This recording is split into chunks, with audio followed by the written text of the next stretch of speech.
प्रभु, क्या संसार में केवल सुख का होना संभव नहीं है? प्रत्येक आत्मा का लक्ष्य केवल सुख की प्राप्ति ही तो है।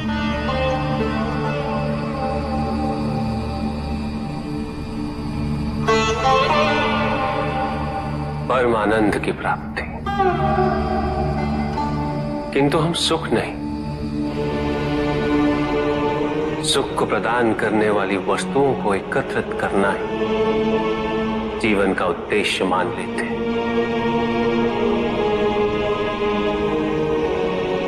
ये समस्त संसार माया है, सब कुछ नश्वर है।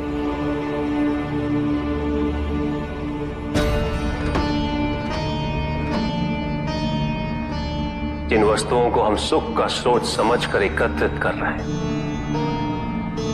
वो सदैव नहीं रहेंगे।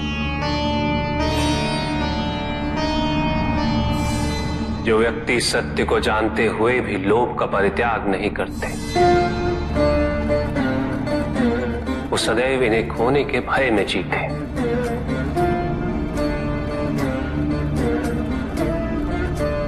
और जो व्यक्ति सत्य को जानते ही नहीं, वो अहंकार में जीते।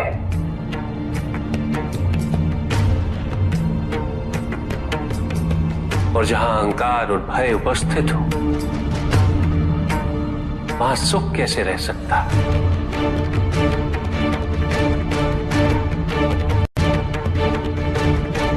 किसी को यह दुख है कि उसके पास कुछ भी नहीं, और जिसके पास सब कुछ, उसे यह दुख है कि पाने को कुछ शेष नहीं। सुख को हम स्वयं अपने दृष्टिकोण से परिभाषित कर देते हैं, जबकि वास्तविकता इससे भिन्न है।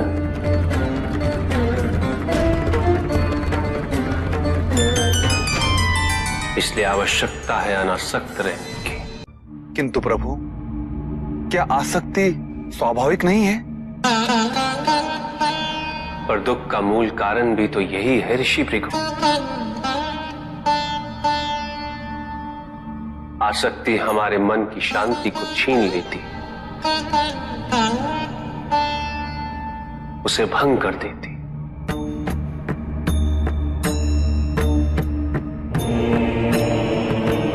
हमारी बुद्धि को स्थिर नहीं रहने देती, उसे चंचल बना देती।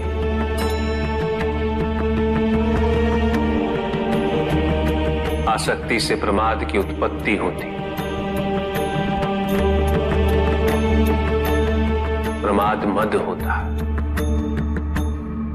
और मद अहंकार का स्रोत है। और अहंकार पूर्णतः अशुभता में परिवर्तित हो जाता है, अर्थात आसक्ति अशुभता की जननी। इसलिए अनावश्यक है। तो प्रभु, आसक्ति को अनासक्ति में कैसे परिवर्तित किया जा सकता है? और हम आसक्ति से कैसे उबर सकते हैं प्रभु?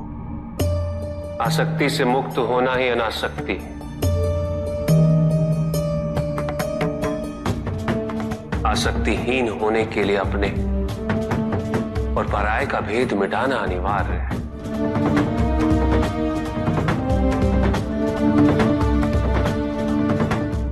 और यह तभी संभव होगा जब हम सुख की खोज बाहर नहीं, अपने भीतर करें। जब हम यथार्थ को पहचानें, उसे स्वीकार करें।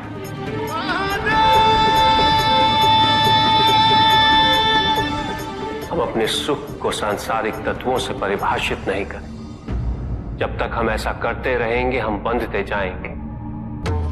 जब हम स्वयं अपने भीतर झांकना आरंभ करेंगे, हमारी मुक्ति का मार्ग स्वतः प्रशस्त होता जाएगा। महादेव, आपने हमें दुख का कारण तो बता दिया, किंतु हम भय के बारे में भी जानना चाहते हैं।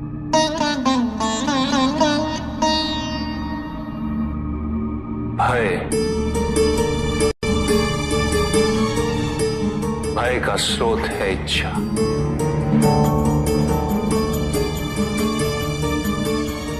पाने की इच्छा होगी तो उसे खोने का भय भी होगा।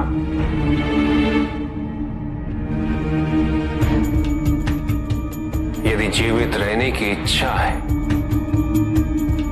तो मृत्यु का भय भी अवश्य होगा।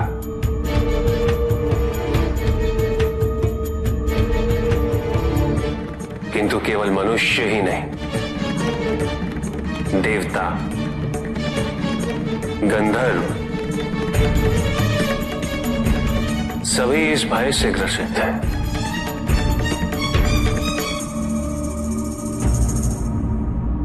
क्योंकि इच्छाओं से मुक्त कोई भी नहीं।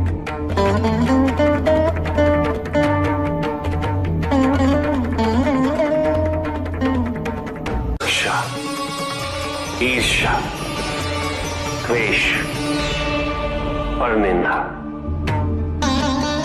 और षड्यंत्र जैसे पाप भय से ही उत्पन्न होते हैं। और प्रत्येक पाप का प्रायश्चित केवल दुख और कष्ट उठाने से ही संभव होता है।